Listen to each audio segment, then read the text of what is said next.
Well, I'm born in Sheffield, Yorkshireman, proud of it. Sheffield Wednesday fan forever. If we skip a few years and say that I turned professional when I was 17 years old, I became Sheffield's youngest ever professional. I'd already decided at a very young age I would never work for a living, and I was passionate about golf. And I had the opportunity, thanks to Harold Lees, under his wing to turn professional. And I spent 4 wonderful years under Harold at Doran Totley Golf Club, and where I met Ray Lees, who was the pro at Stavanger Golf Club. Ray was Harold's nephew. And normally Harold's assistants would go to Germany after working with Harold for 4 years. But Ray said, Steve, forget Germany. There's a job advertised at Oslo Golf Club. You will love Norway. And he was right, I did. And I came over for 1 year. I think that was back in 1975. Stayed ever since. Fell in love with it. Never regretted a minute. That's great. Yeah. But Stephen, how did you get into golf? Oh, it was, it was a very good question. When I was, I think 6, we're getting, at my age, I forget, sort of years go by very quickly, but I think I was about 6 years old, and the local par 3 course, which was Concord Park, was right next to my school. And of course, the part of Sheffield I came from, nobody played golf. They had football, athletics, golf, that was for wimps.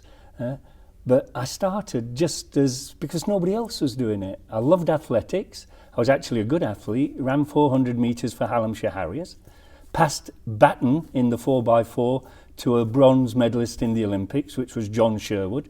I was third leg, he was anchor leg. So I loved my athletics. But, well, we all know what golf is and what it does to you. I mean, I was only 6 when I started my golf, but I just fell in love with it. It suited me. It did. And actually, I got quite good at it. And my sister was an England basketball player with an England tracksuit, and I was determined to do something better than she did as well. So that's great. There's a little competition there. Stephen, when you came to Oslo Golf Club, you had pro lessons with children or with only grown-ups, or? Actually, children. Mostly I was responsible for the juniors, and it wasn't as big a junior section then. But it was a very nice junior section then. And that was most of my responsibilities, junior golf. And of course I was teaching seniors as well at that point, but mostly juniors. Probably more so when I took over from Brian. But even then, what I realised with children in Norway is they didn't play golf. They came for training, but there was nowhere for them to play. And that, I thought, was a problem. And could have been one of the reasons why we didn't produce golfers willy-nilly, because we should have done. I mean, Norwegians generally are great sports people. And skiing and all the sports that Norwegians are good at lends itself to golf, you know, with cross-country skiing, balance and rhythm and things, even to downhill skiing where you have to plan, you know, sort of course management. So I thought, there's forced to be a Norwegian come out of all this, but it was slow coming. But going back, probably the girls were quicker at coming through than the boys were. I remember the first ever lady professional was Katrina Schröder, personal friend as well, because I knew the family, and her father was captain of the golf club. And Katrina turned professional, and I think she was the first. After that was Elizabeth Winter. Then we had Vibeke Stensrud, and of course famously we had Suzanne. And after Suzanne we've had hosts of girls turning professional and doing well and getting on tour and much more successful than the boys were, unfortunately. Why do you think that was? I don't know, the girls stuck at it a bit more, I think. They did. The boys tended to, they give in a little too easily, you know, or not fully commit. I know, and I'm not going to mention names, but I know a few pros that didn't fully commit that could have been so good had they said, I'm a player. this is my job. I play golf for a living. But they wouldn't fully commit, so they wanted to have something as a sort of a side, a fallback, you know, in case they failed. And I think with that sort of attitude, you're not going to succeed. If you think, just in case I fail, I need something else, you can't fully commit to what you're supposed to be good at, and that's golf. So when you came to Oslo Golf Club, how long were you here before you went to Borregaard? 10 years. 10 years. 10 years under Brian. And if you look back to those 10 years, it was from 75 to 85. 85. Yeah. And what happened within those 10 years for the golf? Oh, massive progression, I think, when it comes to percentages. When Per was doing well, he was our one European Tour player at that point, but we only had about 9 professionals playing.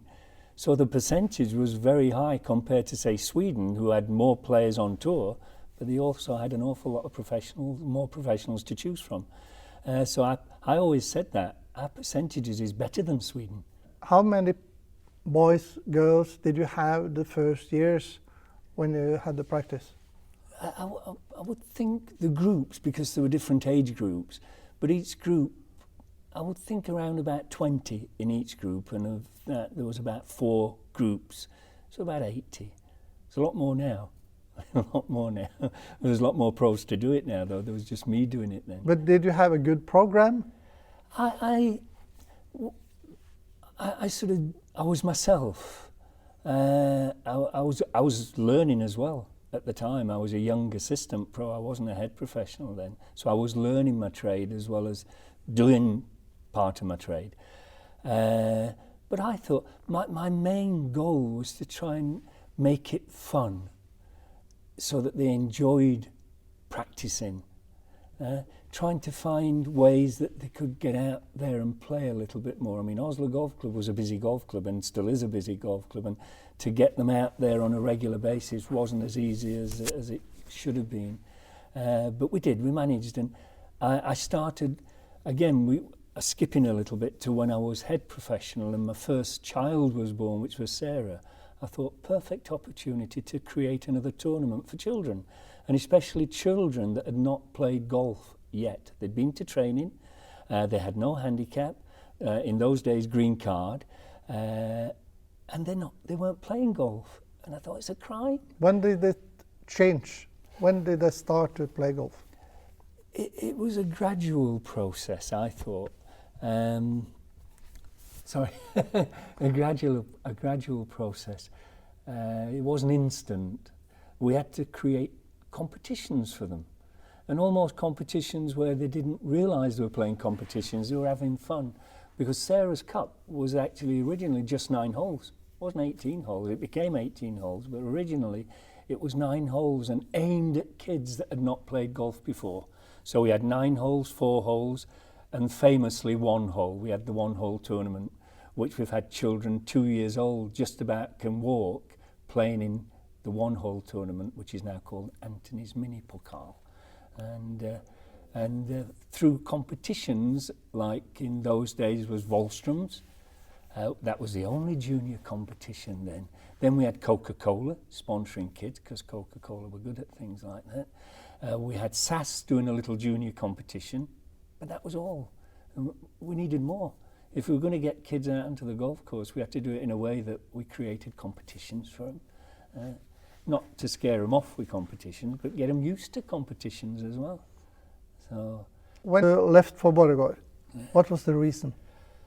Actually, do you want the truth? Yes, of course. I fell out with Brian a little bit. Okay. His negativity, and I felt a little jealousy, because the year we sort of fell out, the NGF asked me to be Norwegian coach for that year, and that should have really gone to Brian, in my opinion, because Brian was, as I said before, was a very talented teacher, just without the passion. But they gave it to me as Brian's assistant, and I think that might have hurt his pride a little bit. Tell us a little bit about your history from Borregaard.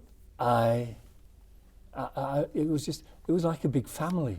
And I did everything. Me and Jane. Of course, Jane was extremely important in anything I did. And there we were a couple that we ran the catering. I was the greenkeeper. I was the head pro. I was part of the tournament committee. I was part of the training committee. And we ran trips down into Sweden where we all went together. That year at Beauregard, it feels like I did so much, but it was only 1 year. We won the team championships, Norwegian team championships. No thanks to me, but thanks to a good team that I had some great players. We won a tournament or a competition that was issued by the local newspaper, Sarpen, I think Sarpsborgbladet. We won the competition of the sport most written about in the year, and that had never gone to golf.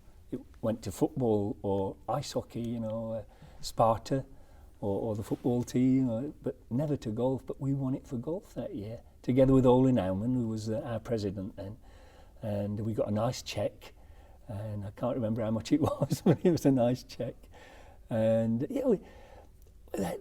actually we had the whole of the Sparta ice hockey team, because part of my job, I was told by the board, and it was a nice board. They were my friends.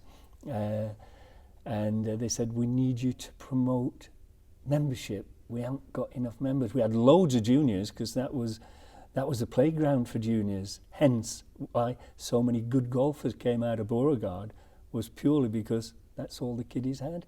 The golf course, it was the playground. And round they went. And I lived on Fastingsvej, which was next to the sort of third green. And very often of an evening, there'd be a knock on the door. Couple of the juniors, Steve, you coming out for 9 holes? Go on then, before dinner. So I'd go out and play 9 holes with them. And that was like that all the time.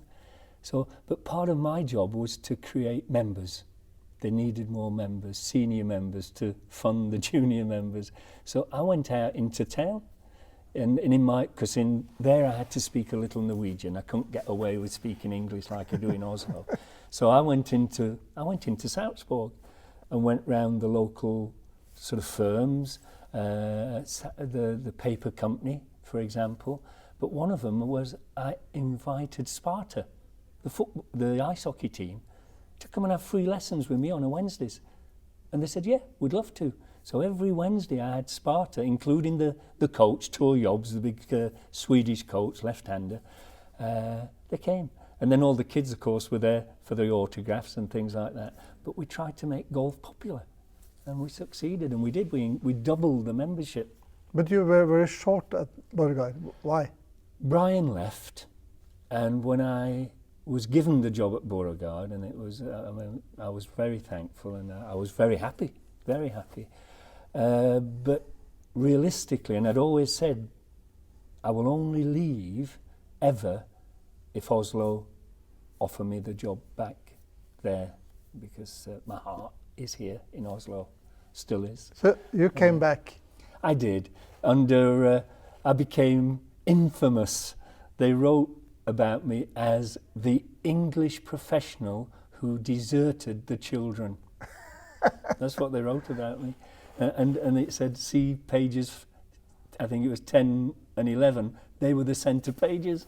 So I made headlines in the Sarpsborgbladet, but it wasn't true. I didn't desert the children at all, and they realise that now. It was just a sensible move back to where my heart is, and I'd warned them about it, and it just unfortunately happened much quicker than I anticipated. I would have stayed there for a lot longer had Brian not left. And I got the phone call after Christmas from Per Teigen, Steve, would you come and be our head professional? And since? I've just, never regretted it. I enjoy myself here because I love what I do. Simple as that. I enjoy it. So people say you smile a lot. Of course I do. Yeah, of course. I'm happy. Mm. Yeah. It's useful to have had a little bit of tournament experience. I wasn't a great player. I wouldn't be teaching it otherwise. I would still be playing it. But I think it's good that you've done it, you've witnessed it. So if you do teach professionals, you know what they're feeling. You know how it feels to hold putts for money under pressure And you realise, when I used to coach some of the players, and especially the players that were coming from abroad and having coaches abroad, and I was being told that, well, I'm working on this, and I said, fine, that's good, but you think you'd be able to repeat that under pressure? But you mentioned that you teach Katrine. Yeah.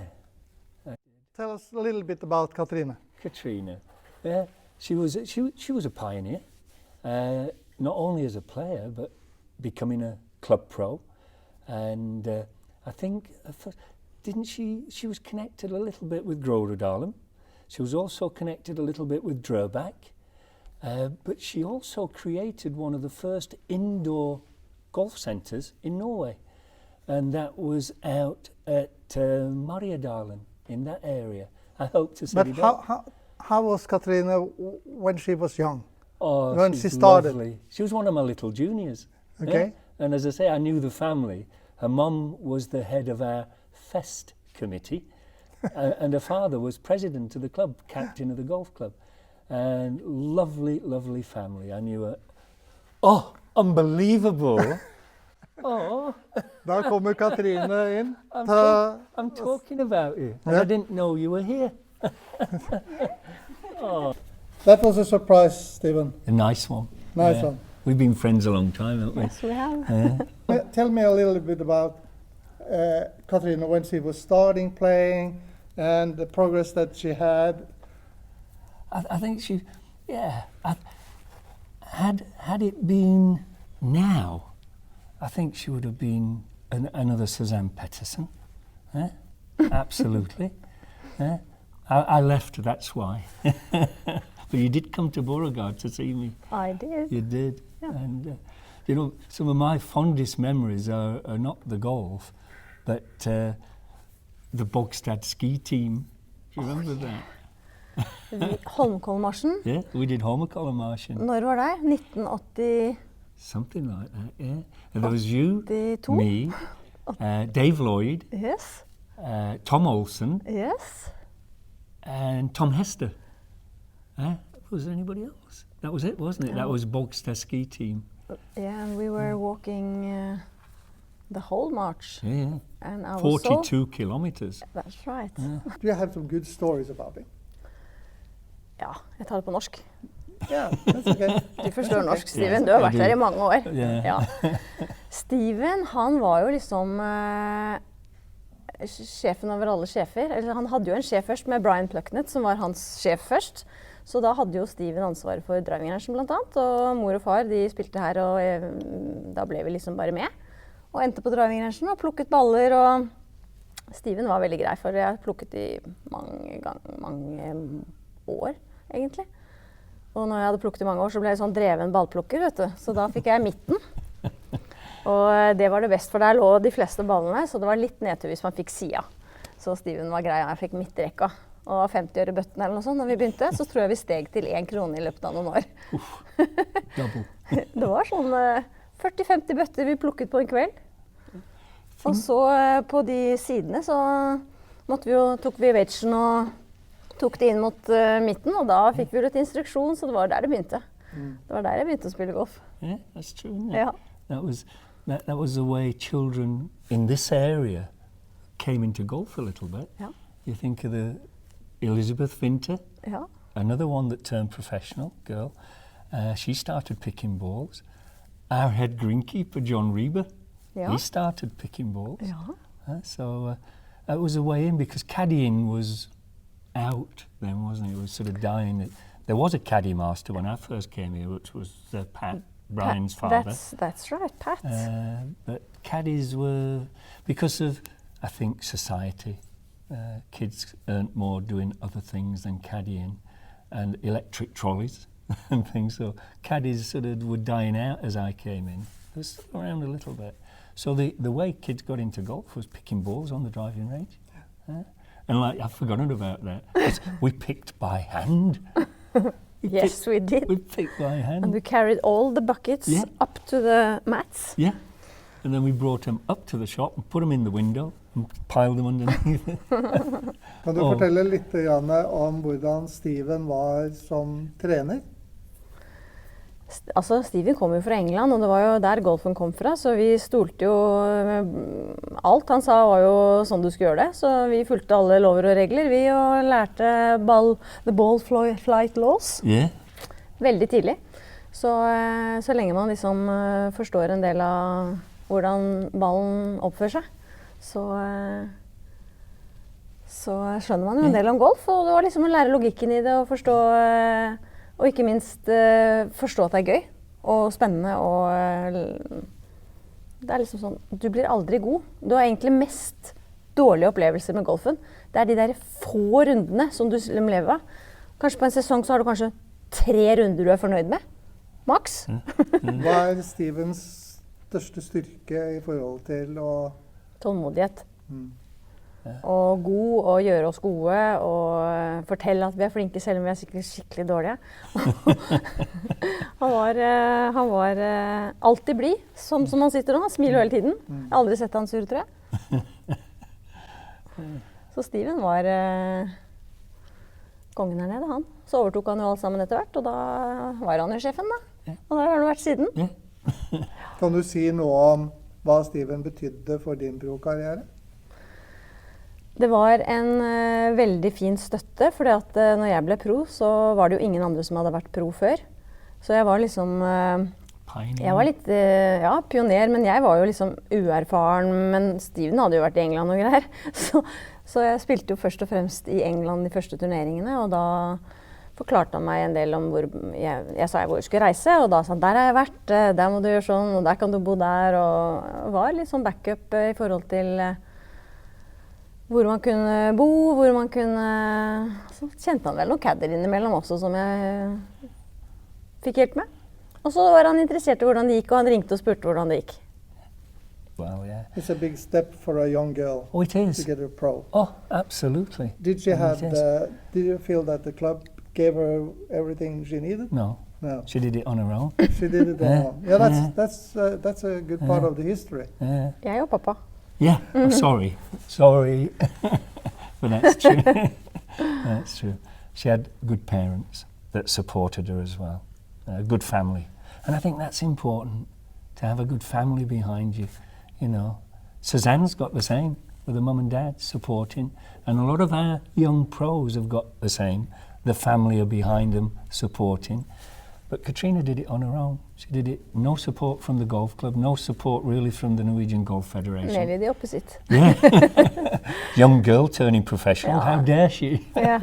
Alt for tidlig, alt for mye. That's why I say, if it had been now, she would have gone further because she'd have had more support. There's a structure now that wasn't there then.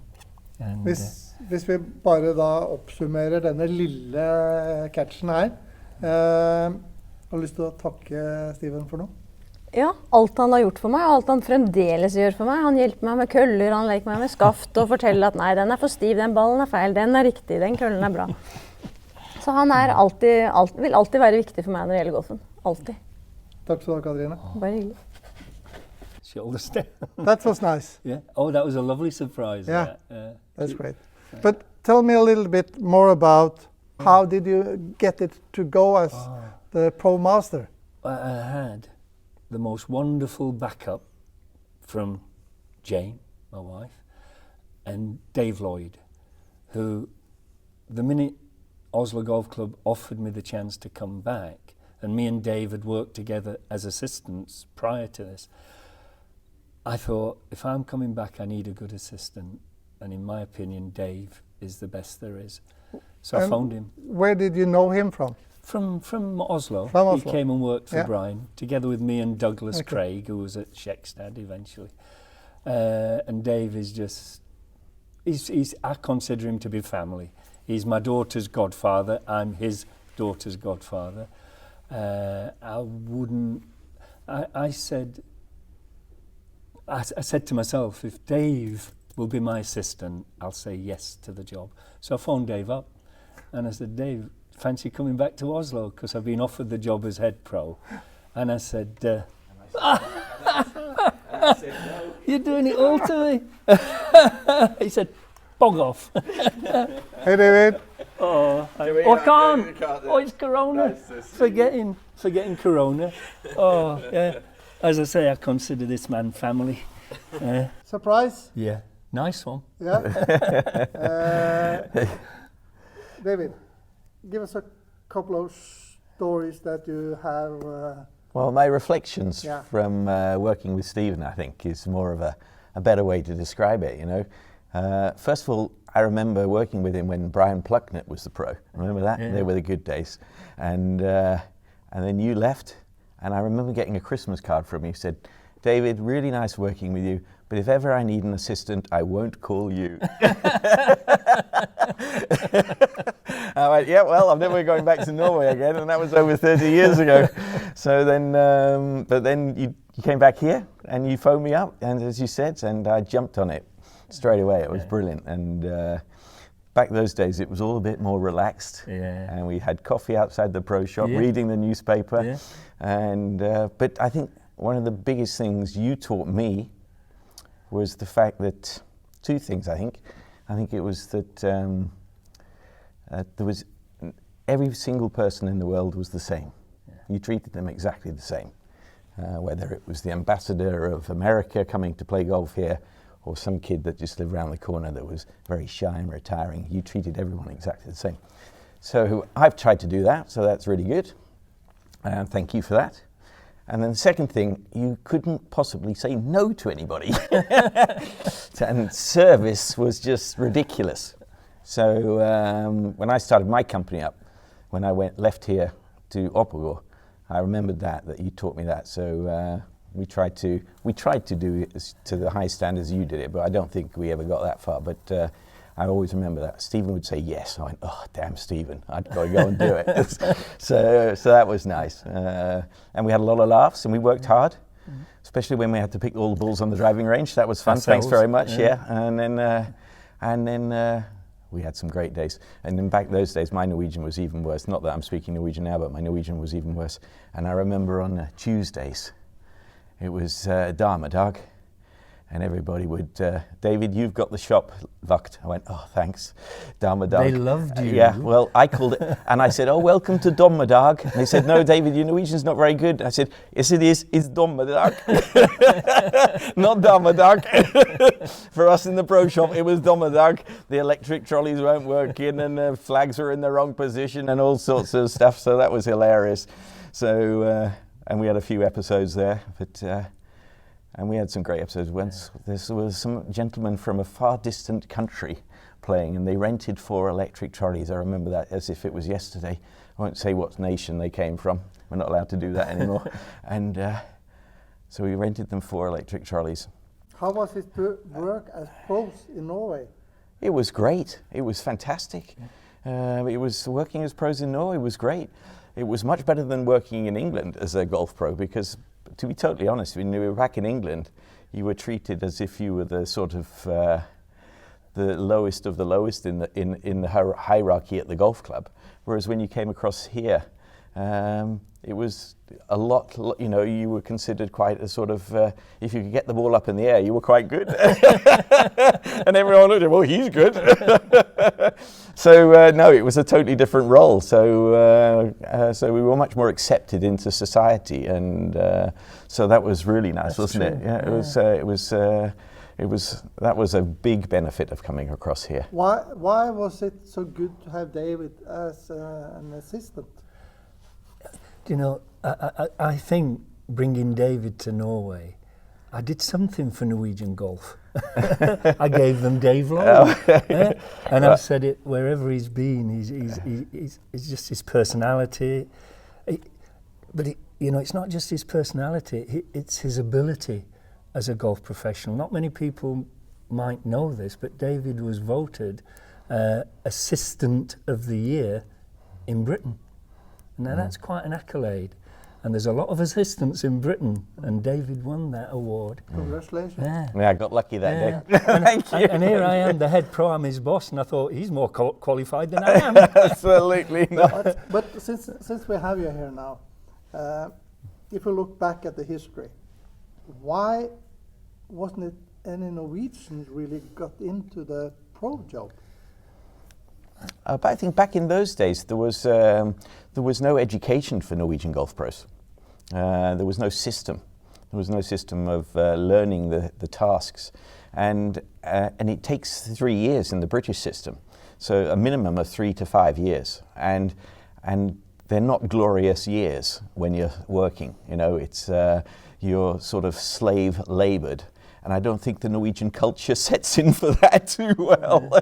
So it was a lot of commitment. And I think a lot of people that played golf in those days were keen on their education to travel to the States, to get educated in different walks of life, and maybe considered golf not a walk of life that could endear a great living and a great lifestyle, which obviously we've managed to make it quite successful. But so I think that's why golf wasn't considered in Scandinavia at that time to be a worthwhile living job at that time, apart from playing obviously. But then we didn't have many golfers either. We didn't. We had Katrina, and we had Per Hauserud back in those days, and Øyvind Ryan and people like that.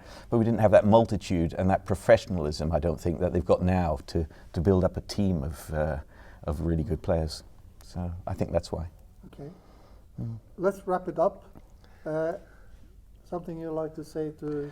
Well, Stephen, I'd like to say it's fantastic to come here and be a part of this. Thank you very much. And lovely surprise. And I'm totally jealous of your job here. And you're an institution in Norwegian golf and at Bogstad, following a long line of, well, not a long line, a short line of golf pros that they've had at Bogstad. And with people like you here, we're never going to get a job here. So Bogstad, very lucky to have you. And you continue with that fantastic service, and you've got Jane, and now you've got a grandchild. Yeah. So congratulations with that. Thank you. And well, I think they'll carry out of you here in the box, won't they? Cheers, pal. Oh, really lovely. Great. Super to be with you. Thank you. Thank you, David. Okay, Stephen. If you should just wrap it up, your history of golf here in Norway, with a few words. Yeah, I would like to feel I was a part of it. Simply, I was a part of the development of golf in this country. When I first came, there was only 7 golf courses. Now, I don't know how many there are. There's that many. Little story, if I can, quickly. When I was 50, the golf club made me jump out of an aeroplane at 10,500 feet and land on the first tee to receive a watch that was presented to me on my 50th birthday. And the one thing that summed it up, golf courses in this area, was the pilot had to ask me, which golf course am I going to drop you on? Because when we looked down, there was about 4 down there. And I said, that one by the lake, I said. And so we went over to Bogstad and circled till we got to 10,500 feet. And then I jumped out, tandem, landed on the first tee. But that was because there's hundreds of golf courses in Norway now. So the development has been massive, I think, and I'd like to think I was a part of it. What is your 3 best memories? I think the thing I think I've enjoyed doing the most is creating a junior competition for children called Sarah and Carl's Cup and Anthony's Mini Pokal, that in 2018 was the largest junior tournament of its kind in Europe. And that's my 3 children, Sarah, Carl. And if we just reflect on Suzanne's career, she won Sarah's Cup when she was 13 years old. That was the start of her tournament victories. So yeah, that's one of my nice things I've done, worthwhile things I've done. And number 2? Number 2, number 2 has to be my day out with Sevi. That was just a moment I will never forget, and that charisma that man has makes sure I will never forget, and that I enjoyed a lot. But the most memorable moment, and I've got to talk recent history, is I've just become a grandfather, and having my little granddaughter Frida has to be now number 1 on my list of everything. It sort of takes precedence when you've got that little bundle, that little miracle It's a feeling that every man should live long enough to witness, I think. Stephen, thank you very much. Oh, thank you. It's a pleasure to have you here. It's a pleasure to meet you always. Your smile, you're a great person, and you've got your feet planted on the ground, and you're honest, and we all love you. Oh, thank you. Thank you. Likewise. Thank you.